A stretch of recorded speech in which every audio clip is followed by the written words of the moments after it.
Uh-oh, let me see. It might be. It might be.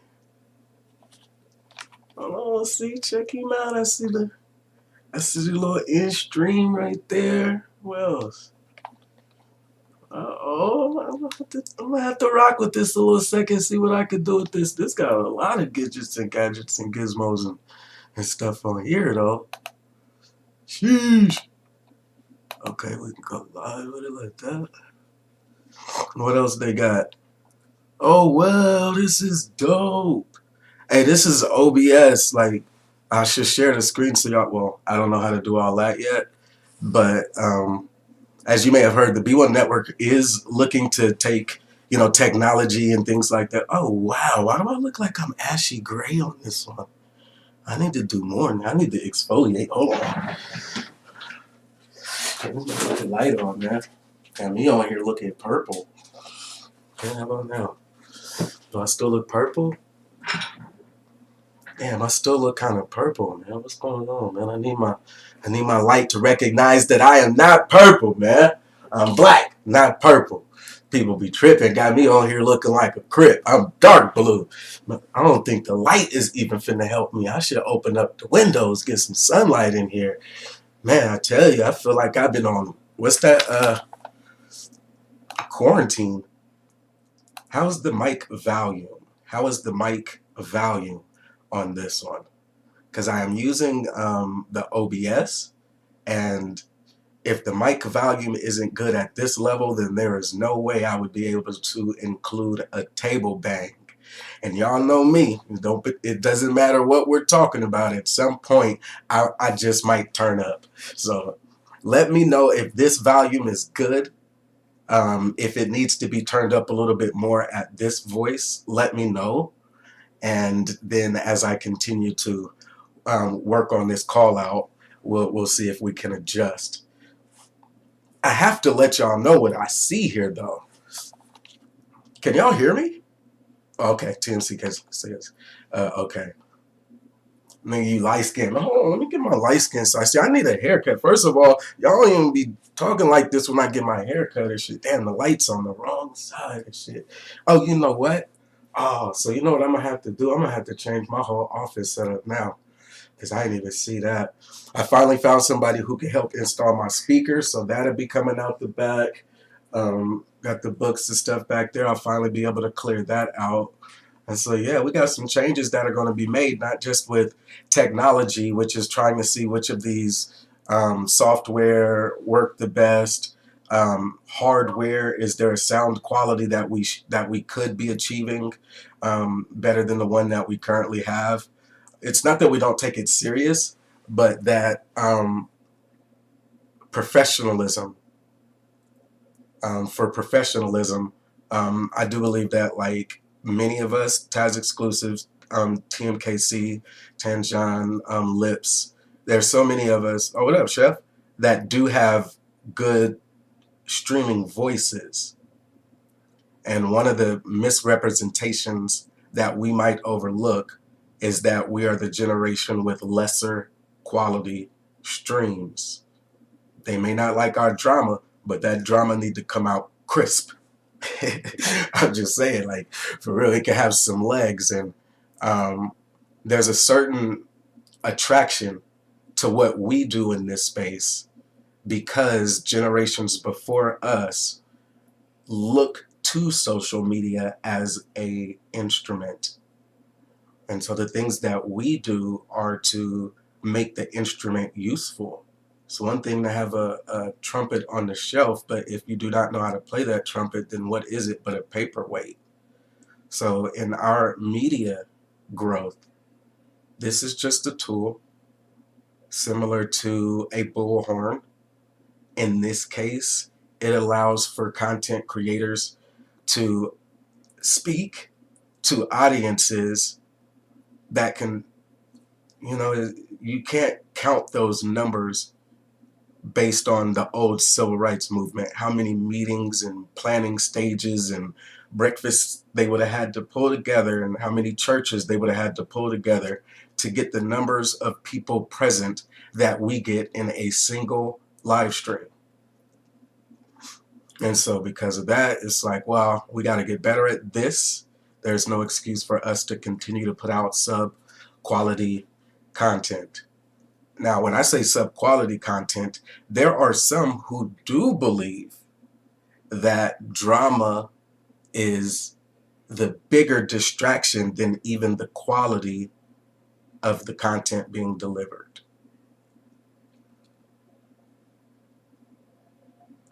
She said, I don't know about the drama, but the truth is what needs to be crisp and trumpet to blow out. Absolutely. Um, the entertainment element often is what takes the tool and makes it less effective. But that's the way it is. I don't coddle nobody. I don't coddle myself. I don't coddle marketers. I don't coddle financiers. I don't coddle philanthropists. I don't coddle grassroots campaign organizers or even social media activists. I don't coddle at all. This is your job. You want to do media? Get this shit right. That's why I'm right here on the debate network. Oh, I got the debate thing up too, because I want to make sure I'm able to start getting me some debates. I had forgot that I had access to this.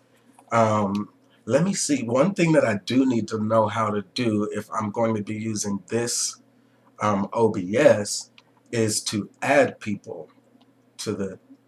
There's no reason to use this if I can't have a actual debate. Let me see what this do real quick. No, it says start so. See, and here I am. I'm ready. Instead of even having a conversation, I'm ready to just see what all these buttons do. Y'all don't even know how it is. I'm like a kid in a candy store. Like, look, look, look, look, look, look, look. Like this one got a little fade on it or something. What is you fade in the music or something? Like this is, it got like eyes on it, which means this is something that I could either show or not show. So it looks like the back end organization that some YouTubers use that make it look more professional. That back-end organization is far superior here on Streamlabs than it is StreamYard. They give you a greater degree of functionality. Now, the negative side of that is that it's almost too much. They've incorporated the game element here as well. And for gamers, they like all the excess, like the text box and the friends and then all the hearts, and when somebody does something, this happens, and if somebody says something, this happens, and so all of that stuff is tight. But it's a bit much for me. I am nowhere near that as a YouTuber, or I'm not even really interested in getting that advanced at this point. At this point, I would like to be able to just get to the how do you get a video that's 60 minutes, 60 seconds, and still puts out the fire information that needs to be released. So if we could do it in 60 seconds, then that's when we know we have our position down pat. If it still takes me 2 hours to say the same thing that other YouTubers just seem to be able to flow with in 8 minutes, then that's my work in progress. So my next objective is not only the technical side of becoming a better YouTuber and learning some of these nuances and what should the screen look like, and but not just technical, audience engagement. Because I fucks with a lot of people, and I don't know how to not fuck with people unless, like, it really takes like you got to be even more than intentional to really become somebody who I'm just like, nah, I don't fuck with that nigga. Like, for real. That is exceptional right there. If you could get on Brother Moses' shit list, nigga, you practice this shit. Because I don't really have a shit list. I could talk shit and it's just talking shit. But the next thing though, nobody really cares about the technical stuff. People do want to see that you're delivering good content, and it doesn't always have to look the best or sound the best to be the good content. And so another thing that you'll start to see is more strategy alignment happening. I'm not really a follower, but strategy alignment does mean being clear about what your message is and being able to articulate my message against any of the opposition or the rebuttals that may be out there. As a part of the B1 network, the primary message has been around the counter narrative of mating and dating and relationships. The message that we've been pushing is one that says, while we do not encourage a gender war personally, collectively, our women deserve so much better.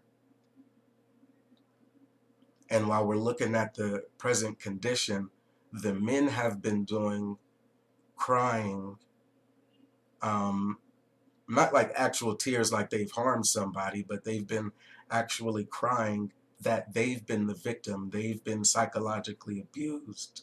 They've been benign neglected politically. They've been economically disenfranchised by the law. And so the black man for over 100 years has been crying his bitch ass off. And so what that means for me content wise is that, are there ways that we can relate to the brothers who still feel like they need to be coddled, or that they're in their transition coming out of their coddling stage and progressing towards something other than just the gender war?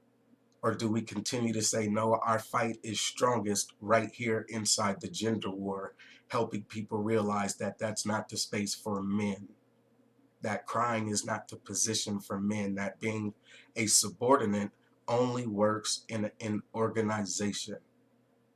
If you're not an organization, if there's no business model at all, then okay, be a lone wolf. But in Black YouTube, whether we like it or not, we're all in this shit together. So with that being said, the message, should it be gender heavy still? Like, you hear what we talking about, niggas like, fuck y'all niggas and y'all child support. We try to, I've heard, when I say we too, I start claiming other people's credit. So I don't want to do that, but when I don't want to keep repeating people's names the whole time anyway, so fuck that. Whoever has been fighting this fight and is not in objection to saying B1 and being a part of the B1 we, I'ma speak, and fuck y'all if y'all disagree. Let me know if you disagree. So, but the B1 network, our position, if we really had to iron it out, is that the representation of black men in media be better. We're going to disagree. Some people don't like the screaming, fussing black man. They think that the nigga that's yelling at the top of his lungs, sounding angry and belligerent, that he is the actual problem. To me, this is drama. If you don't give me a nigga that yells or a cuss word every once in a while, I'm turning my own shit off. Like, fuck me, nigga. If I had to do a show where I would, if I had to do a show without cuss words, I would turn my own shit off. Because so this is drama. People do have a healthy expectation for drama. That is healthy. People work too hard. People got kids. People got relationships. We have bills. And this is media. And so when we want to laugh at something, we need something alternative than 1990s sitcoms and, Martin Lawrence down there 60 years old. Can we get a new era of shit to laugh at? Like, what is our innovation? Our innovation is the ability to take the civil rights movement, all of its concepts and its leadership, and make it palatable. Our special power is to take the civil rights movement, all of the messages therein, who were the leaders, what was their big push, what were they trying to accomplish?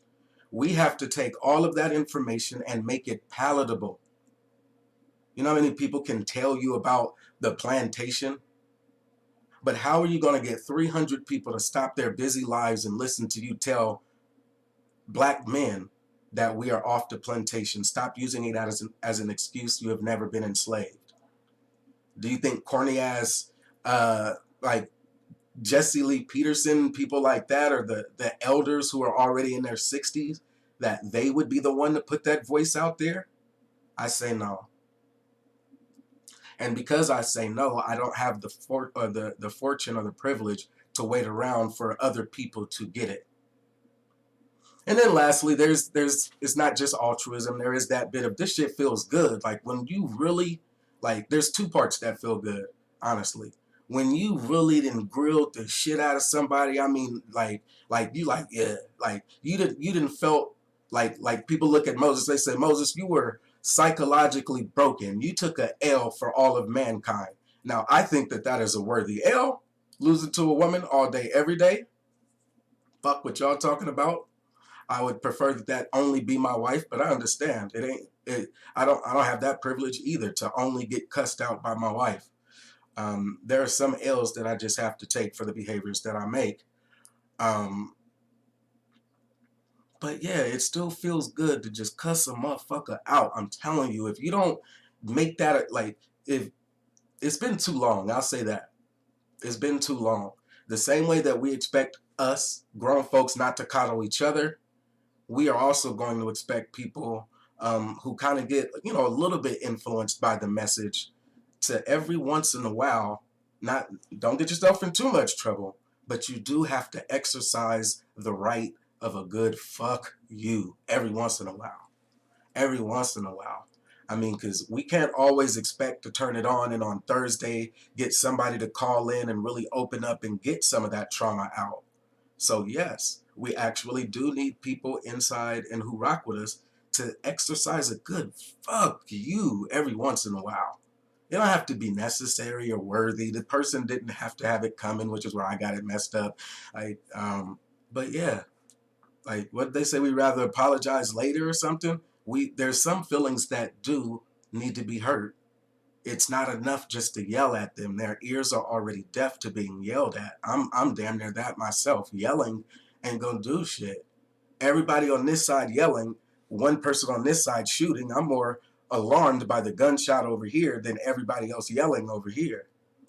And in that same never mind, it's like, what are our priorities? And so I'm amiable. Right now, as we continue to work it out, will it be heavier towards the gender role or the progressive side? I have some content later that I want to share only because it's big money. It was like 770 something $1 million from the USDA is one. I know many of our families, we have veterans in our family. And so the veteran suicide rate, there is a plan of action in place. But with that plan of action to help decrease veteran suicide, the number's gone from like 22 a day down to like 17 a day.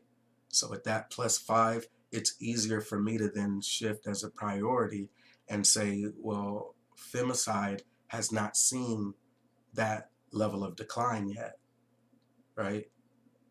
So let's just say it was 20, if it was 25 deaths per day and now they're down to 20, that 5 is 20% improvement. But we haven't seen a 20% improvement in the decrease of violence to our most vulnerable. And with that as a reality, that's what causes priorities to shift. But what else? There's a contest going on, a national contest. If you know any veterans, I'll have some information for you. But it's big money.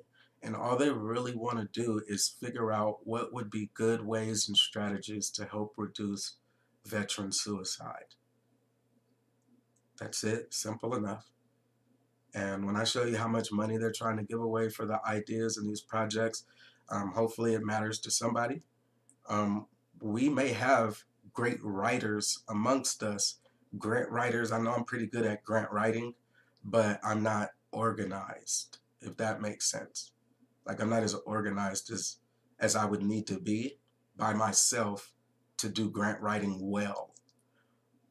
But I'm live right now and there's like 27 people. There may be one or two other people here who do know how to, if they don't know how to write the grant, they do know how to stay organized, like for real. And so because of that, I know we have strengths that we can build on content wise or content strategy wise. What we talk about is going to be very paramount as a key differentiator. It's not just the gender war, but as our role in the gender war, are we even doing anything to help strengthen our own side of the fight?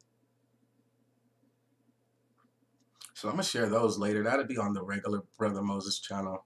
Oh, wait, Starry Eye said, I'm a vet. Let me get that information.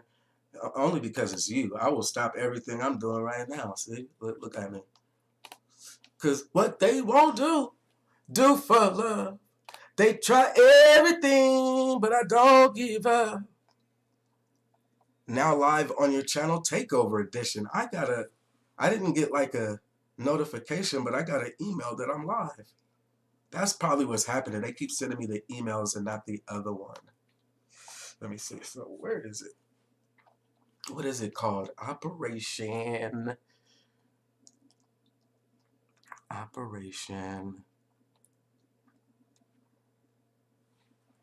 Give me 1 second.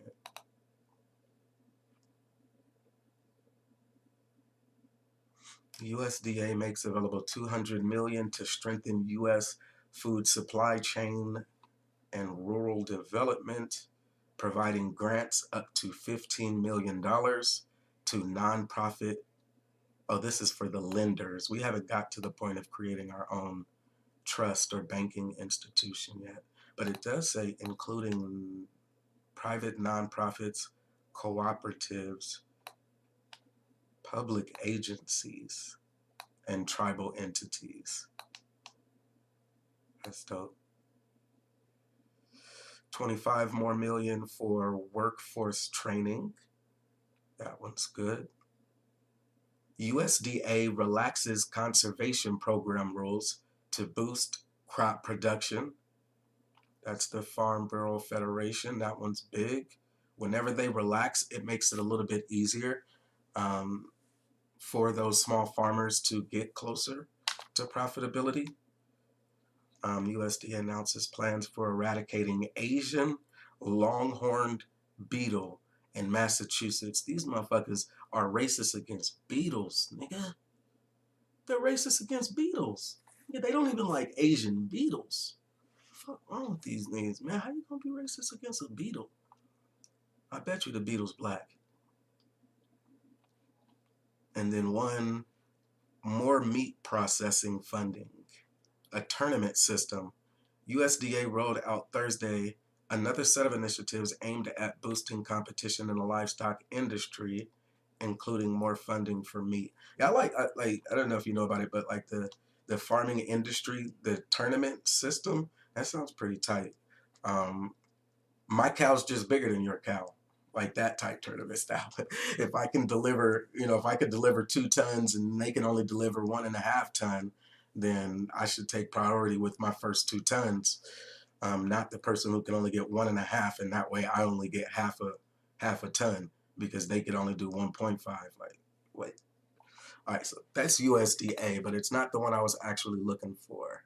So bear with me. I'm gonna find it only because it's for you. Google alerts Breonna Taylor. Let me see. Lawsuit alleges Chicago police officer recklessly shot 13-year-old carjacking suspect. Biden signs police reform executive order on second anniversary of George Floyd's death. Society's cage conveys the oppressive weight of America's racism. Yeah, nigga, they racist against bugs. Nigga, would you imagine that? Jordan Woods, the 24-year-old, also took photos with Floyd's daughter and sisters, as well as Breonna Taylor's mother, Tamika Powell. Who's Jordan Woods? Is she like a singer?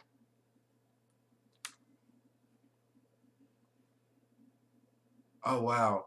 Kylie Jenner's former best fucking friend was at the White House Wednesday as President Joe Biden signed an executive order on police reform, which established a database of police misconduct. That's crazy. I don't even. Do y'all remember when Candace Owens actually went to the meeting that was about white supremacy and such? And her ask was for this database of police misconduct, essentially saying if police brutality is such a bad crime, and that these crimes are going unnoticed, then we do need a database, a shared database or a data lake of all the different police stations and their arrests and things like that. It shouldn't take us 6 months to figure out if an officer has a jacket that goes all the way back to the 90s, if it only takes them 6 minutes to figure out if a suspect has a jacket that goes back to the 90s. See? That's not balance. It's not balance that they know that they have officers who have been doing a shit poor ass job since the 90s, and they have yet to take any effective action against officers who have been doing a shit poor ass job. I'm talking about catching bodies. They've been on desk duty, back off. They gave them a car, took the car. Now they on a bike. They back off the bike. They didn't give these niggas. You remember those little shoes, rollies? You had officers on rollies and shit. They made these niggas uh, um, security guards at the wrestling events. Like, they done busted police down and brought them back up for so much. The blue wall of protection still protects their employment, but as a person, they haven't been able to get better because they haven't put any policies in place that would allow them to check the bad apple and identify this is what makes you a bad apple. Like, you got, you know what I'm saying, you're right here in the middle of a predominantly black and Mexican neighborhood, and but you're on the white side, and somehow you end up with 90 something percent speeding tickets, DUIs, jaywalking. All of those end up being against blacks, and less than 5% out of that is white folks. I mean, and if you could look at all the police departments and see where that is a reality, and then be able to see that it goes back so far further than the 90s, we wouldn't have to have niggas saying, oh, slavery, slavery, plantation, plantation, Fugitive Slave Act, Fugitive Slave Act. You don't need the Fugitive Slave Act as long as you know we got this information here. And so I think it is a good step if there's anything, the database of police misconduct. Unfortunately, they'll do things like this. They'll give you the database and give you no analysts. Hey, you got a whole database and don't nobody know how to pull a report off that motherfucker. They will not hire nobody to give you any social or humanitarian insights off of that whole database. They're like, man, we ain't telling y'all nothing. And then finally, they don't make the insights palatable, or they don't make them available to the public to where they're easily searched and filtered. So, i.e., how do you find out if there are any officers inside of your own local area, from your own sheriff's department or wherever it might be, who have, like, whatever your number might be? I tell you what, these police officers got more bodies than what, like, I don't know if you just want to consider a ticket. If you get a ticket, that doesn't seem like it's that bad. You like, go to court. Most officers don't show up. But of any criminal charge that does require detaining someone and potentially ending their, their life, their relationship, their employment status, them is bodies. Them is worse than what I do. I just talk shit. But these motherfuckers, like, I haven't seen, like I don't see the remorse that people would need to see in order for police brutality, sentencing disparity, criminal justice reform. I don't see the progress there that would allow this to become a mute topic while relationships can take the first and foremost. As a priority, I think that's looking at the wrong enemy. And so again, I can apologize to a woman because somewhere along this journey, we have, as men, we have to realize whether or not our role is to be offensive and rude and to check women, or to be offensive and rude and check these motherfucking white boys or men from other ethnic groups, and even potentially each other. See, now another weird thing, so that thought is done. I know sometimes I just keep talking and it goes on and on. So let me breathe. All right, so final thought. There are a couple of ways that people have been looking at what masculinity looks like.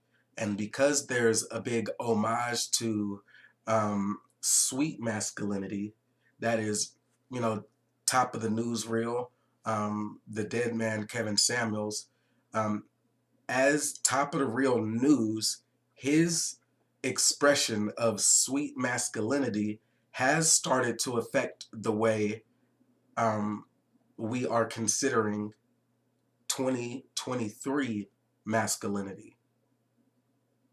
Should it be more 2023 feminine masculinity or 2023 non-compliant masculinity? Again, take the argument from the lens that says there are the group who said the educated lame, and then there's the group that said the Pookie and Ray Ray. You got people who are running inside of stores and committing these type of crimes. They've always been there. But it's not just enough to say that they're running inside the stores if you don't realize that those stores are more likely to have our black women in them than our black men. Black men are already saying, look, black men aren't protecting women. And so we're basically admitting that there is no space in America where the black woman is safe. Not even shopping, nigga. Not even in what they would consider a traditional role of shopping. She's not safe. And so because of that, yeah, we're going to have to wrestle with it. Everybody will. My form of passiveness isn't for everybody. I don't give a fuck. My form of passiveness it's not for everybody's taste. You know, there are some who do like it to be a lot more hands-on, firm grip, say nothing, like that. Like if you're not even, what is that? If you're not convinced that somebody will put their hands on you, it doesn't create a sense of urgency. See, I'm not that type of nigga. Nigga, I can sense a moment where, yeah, nigga, fuck that. I'm out. This shit ain't gonna work out. It's just not.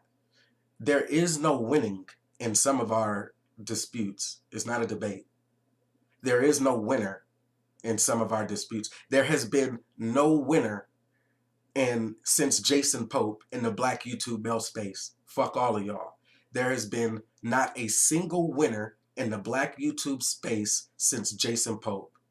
Fuck all of y'all. Fuck Q Butter. Fuck Taz. Bro, Rob, love you to death, bro. But there has not been a single black man that wins in YouTube since Jason Pope. Debate it. We are on a debate channel. There's not been a single black man who has won a single iota of success or achievement since Jason Pope's story broke. None of us. What we've seen, on the contrary, is the explosion of sexual deviation, sexual promiscuity, sexual tourism, or the idea about it, alternative, all of that shit. I don't even know how to describe it all. And it's not just in our children's era. Like if you went to like the high school, you would hear a lot more about gender and sex than you're probably comfortable with. And that's okay because you're not in their era. They're not in your era. What's happening for them is theirs to experience the same way the things that happened to you were yours to experience. My concern is that while there were things for me to experience while I was young, that did not absolve the elders from taking their active role in society. Bitch ass niggas who say integration is bad are fucking annoying because they are integrated. They ain't fucking leaving. They're not doing backyard gardens to take themselves off of America's titty. They love the roads, the water, the electricity, of course, access to jobs and markets, banks, hospitals, and such. But the niggas ain't leaving. So this idea of integration is bad, man, fuck all of y'all. Some people don't even know what happened. Integration is bad was Malcolm X's shit.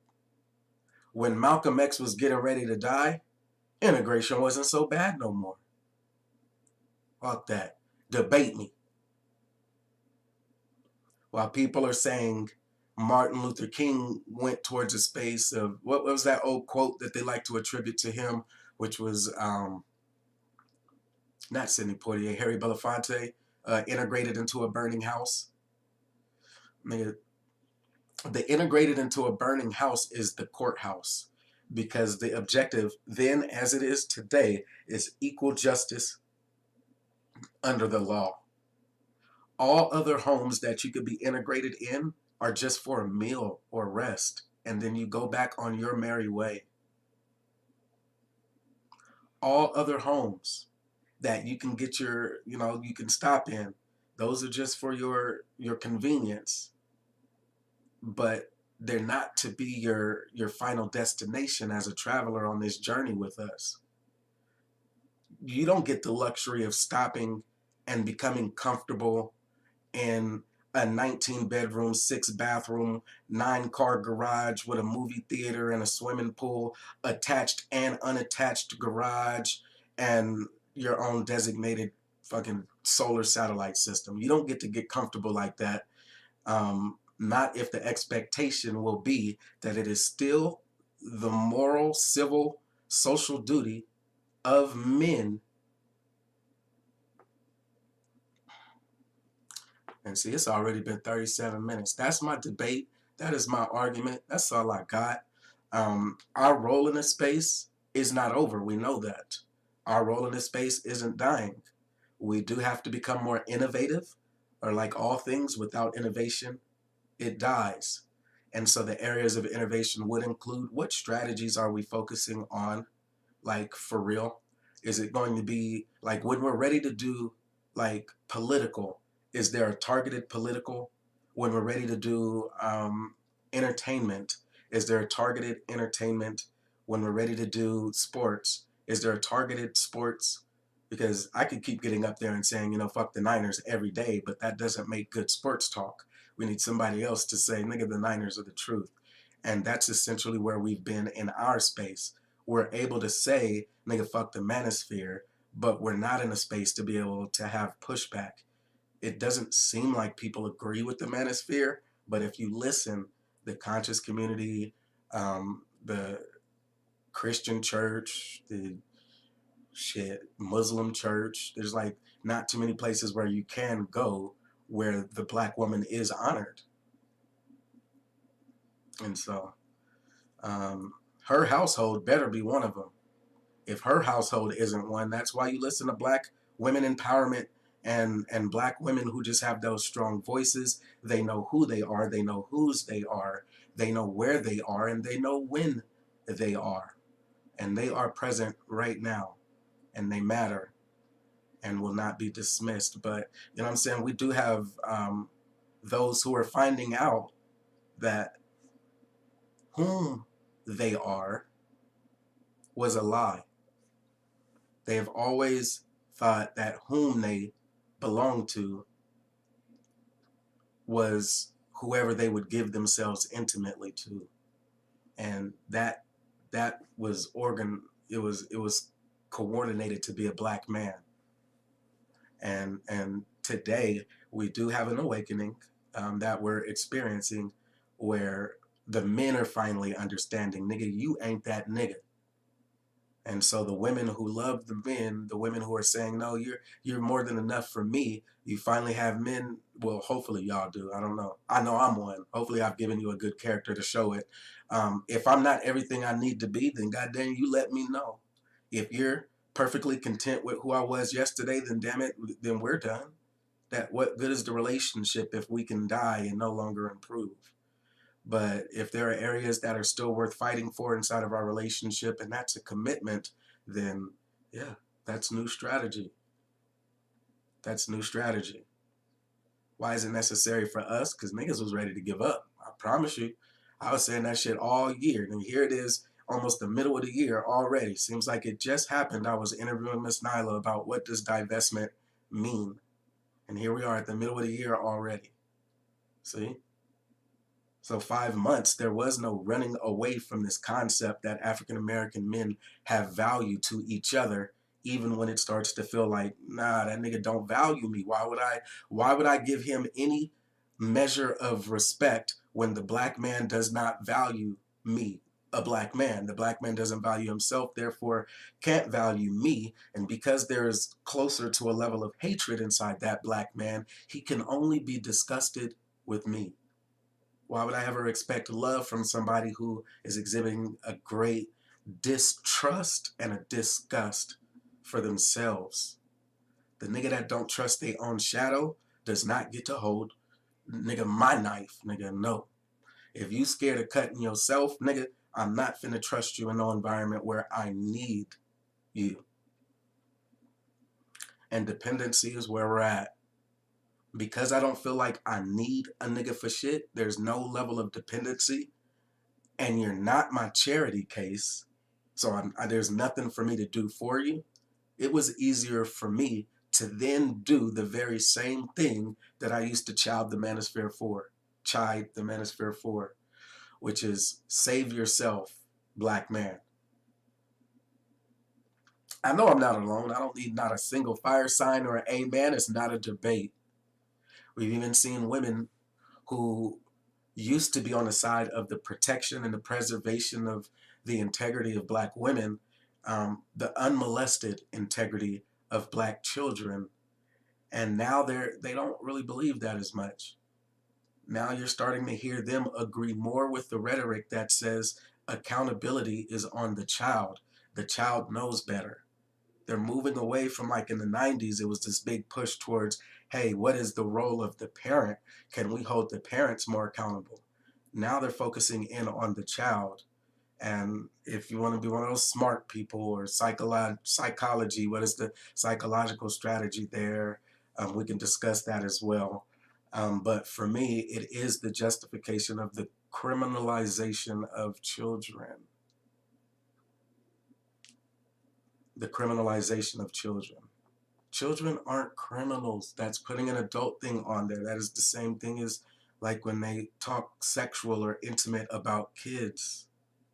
Children aren't criminals. They can be delinquents, but they aren't criminals.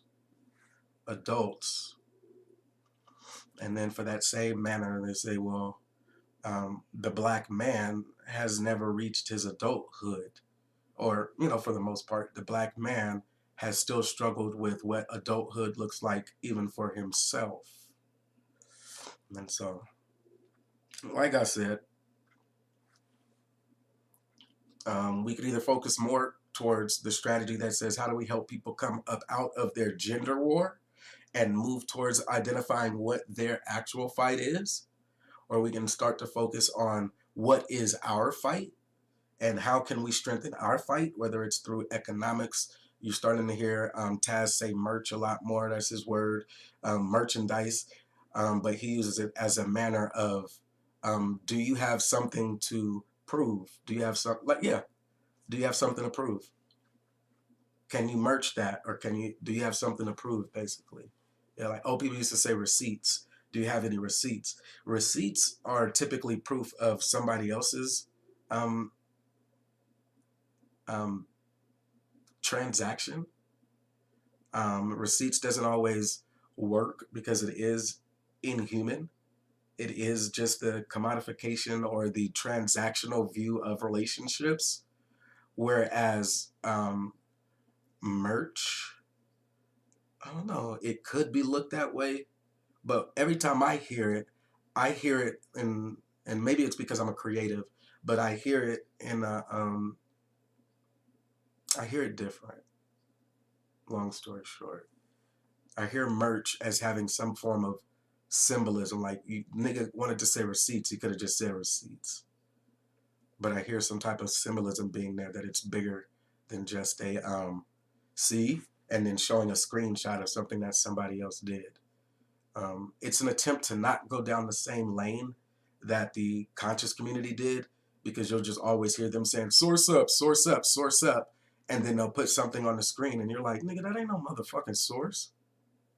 And so that's where they're at. So I'm B1 Brother Moses. I am the senior partner of the B1 Network. Debates is my shit. Now, I told y'all we getting ready. This will be my space. And once I figure out how to actually work all these gadgets, components and shit, like I can show you. This shit says test widgets right here. Like, it says test widgets. When I hover over it, it says something like start. Then it has its own record button in here if I wanted to record internally. I mean, there's so much more that one could learn inside of this program. But right now I did just want to test it, get the debate out there. Now, thank you for your patience. Debate. Is the table bang necessary? Debate. Is the table bang necessary? So when y'all see Brother Taz, tell that nigga to stop running. Take the debate. Is the table bang necessary? He's being called out on the Great Debate League channel for his first walkthrough. This should be cake, right? Easy cakewalk debate. Is the table bang, that one, necessary? So y'all don't understand. It is hard to operate in this space as well when they say everybody's looking for a sound bite, because even table bang, when we're talking about the people who we have issues with, they're so immature. Table bang could then be taken out of context. They don't see it as the transfer of negative energies that one would have had to hold all day if it hadn't have been for something, shaking me out of that. Sometimes I'd be listening and, it can just start getting, it gets there where you're listening, but you're not taking notes anymore, but you're still listening. Or it gets to the part of the presentation where you kind of know, like, the next couple of things that are going to be said, or you can kind of flow with it. And so it almost becomes mechanized or automatic. And then we forget that some things are being said that are supposed to evoke a real emotion. We shouldn't be all smiles and everything about everything that's being said in history, right? And so every once in a while, this is my debate position, I do believe that the table bang is a necessary transfer of energy. You got 400 people that are listening to you live. And we know with the sensitivities of today, that means 400 people could have been triggered. If you have a 60-second live, you could have triggered 300 people 300 times in 60 seconds. We know that to be a fact. And you may not know exactly what it was that triggered them.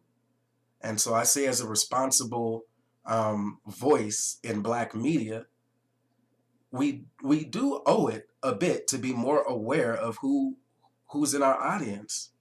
And I can't dump on you 3 weeks of raw emotion without giving, they say don't parent people. Like, it's your energy. Now that I've given you three weeks of raw emotion, does that, like, is it fair for me just to, all right, thanks for allowing me to share that with you, and then turn off? And now the information is way too heavy for us to actually continue to go without finding ways of helping each other release the negative part of that energy. It's one thing to fight the battle, but at the end of the battle, we're supposed to get our moment in the foxhole to sleep. Somebody else get to do the night guard and shoot, and we're supposed to replenish every once in a while. And so even as subscribers, I think you deserve your right to replenish. You deserve your right to all of the emotions that come with relationships or social media, getting to know new people, cutting off old people, learning new information, and then even having to challenge the information that you thought was already true. Because, even there's a struggle. There are a lot of degenerate niggas in my family who made sure I knew that this red pill shit was ingrained in my head. And so today, not saying, oh, she's just being a bitch as a way of dismissing whatever the emotion or the feeling or the information was. That doesn't work anymore. We like, how many years do black men have to lose doing the same thing over and over and over again? Every time the white man piss a nigga off, we can find a way to make that the black woman's problem and blame her for it. And I'm no different. When you hear me say bitch when I get mad, it is still a reflection of all of that red pill shit that had been ingrained in me by men who I thought I loved. Nigga, this is big uncle. Nigga, this big cousin. Nigga, if there was nobody else I should have had to trust in the world, I should have been able to trust them. Except them niggas wasn't shit, and nobody told. Well, even if somebody told me, I don't think I would have believed them if they told me. But now that I know, do I be the uncle who just like, y'all gonna figure it out, bump your head? Or the one who continues to just fight that battle anyway and give the alternative position? Yeah, that woman made you mad than a motherfucker. You felt like a little punk even for being mad that a woman was able to make you that mad. Woman to woman, a woman shouldn't have that much power over you. Especially to where you would be willing to throw your entire life away in order to prove your point or to merch up to that woman. For men, like, niggas get a kick out of it. I know that niggas will do that shit just to be doing it. And in places like Atlanta or Los Angeles, there are the Mean Girls clubs and places like that, New York, where you'll find women who do actually get a thrill out of fucking a nigga over, woman, whatever it is. I mean, but for the most part, I don't think that we've learned that yet. That would almost entail that we have standards to be able to say that we've learned how to manipulate other people's standards. That would almost say that we know what we want going in to a relationship to give us that accountability. But I don't think we always know what we want from an individual going in. And so while we fight these battles together, I just keep your head up. Man, we out here. We got firefights that ain't even started yet. I know y'all know at least 2 or 3 motherfuckers on YouTube you ain't picked a fight with yet. Go on and, you know what I'm saying, every once in a while, you're going to have to just go on and drop their name in the chat, put it in an email, and be like, yeah, I don't like this nigga. Just for us. Just for the people who are trying to do content and do the right thing, because we've been doing it for like 3 years. I'm getting tired of talking about some of these same people. Some of these battles we're not going to win. As much as we want, the next thing is physical violence, like against somebody like a Ramil. The only thing you do is like physical violence. That's it. It's not going to go anywhere else. And 700 people, including women, are in there supporting him and his message. So what happens if like, you can't just do physical violence against that nigga? What do you do with the rest of them? They walk around the world looking aimless and lost because the person who was leading and guiding them down the path of unrighteousness, that person has just been taken out. So now you just got a degenerate without anybody to listen to. And so that makes it even less safe for the people who are in their real lives at the grocery stores where they shop, at the places of employment where they work. I'm not saying niggas ain't got no fucking job. Fuck these niggas. Yeah, there are some people that we would love to be able just to wipe out, one shot, one kill. And then there are some battles that we can't. Yeah, nigga, I got my first at Taz exclusives, nigga. It was my first time putting that nigga name in a title. Man, I got 1,000 views, nigga. Y'all told y'all. I ain't never did it. I know this nigga like 5. Nigga, I ain't never got to do that shit. Nigga, I put his name in there. Nigga, 1,000. His wife shared it. Nigga, I was finna try the dog walking. Then I was like, I really don't have much to fucking say. Like when people keep saying, why don't you tell us about Taz? I don't got much to say about that shit. Like, for real, you're asking me, the grown man, to go eat. Fuck it, I'll say it here. This is the debate. It's not a debate. You're asking me to go back into the part of my life that I didn't like about myself. And that's not fair. When I say I'm sorry, that's on me. A nigga 40-some years old, you don't got to feel sorry because I feel sorry. But there was a point in my life where that type of behavior was just something it was causing a rift between me and my own mama. So fuck with them niggas. Oh yeah, I ran numbers on Taz ass yesterday, nigga. Off glass, nigga. Boom! I did the spin move. It was all butter. Like if this was a basketball game, man, I'm telling you. That first, When you playing 21 or whatnot, shit, that first 14 points was on fire.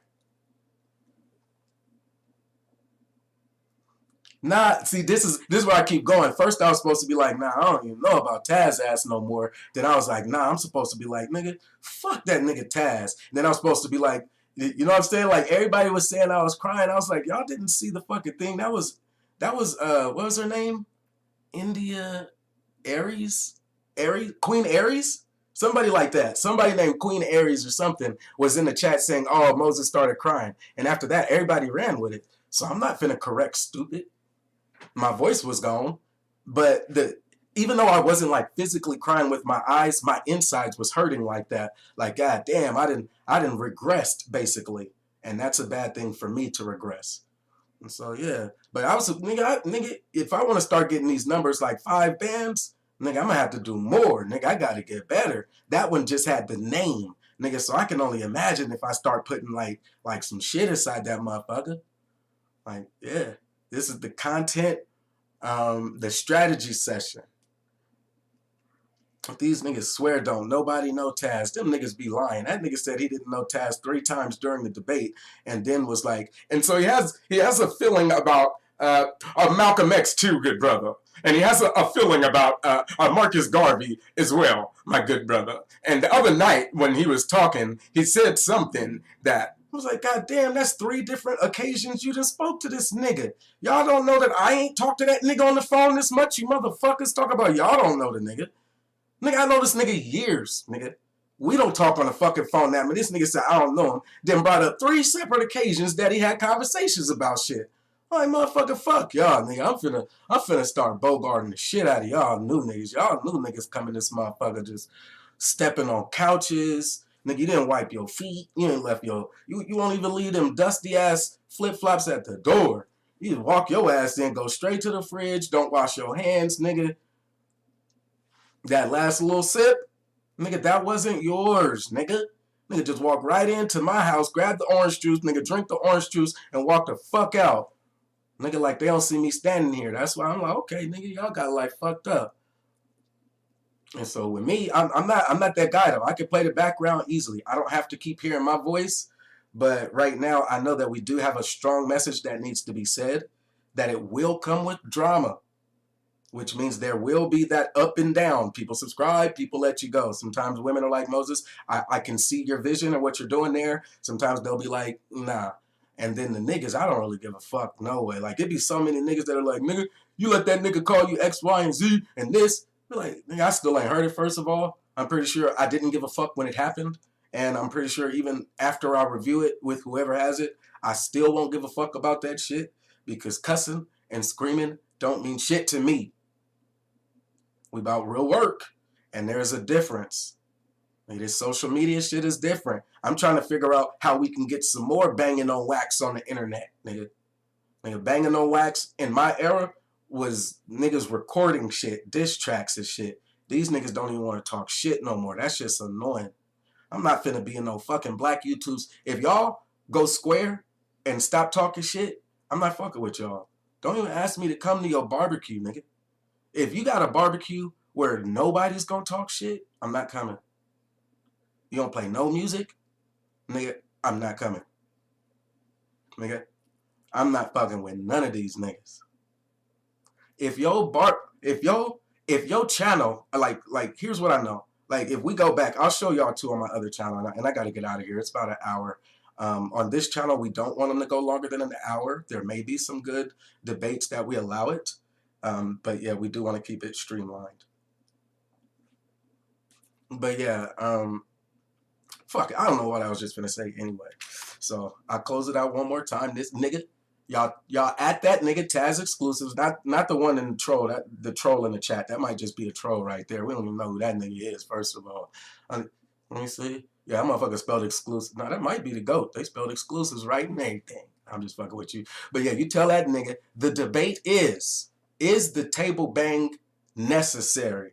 And you don't let that nigga run from this debate.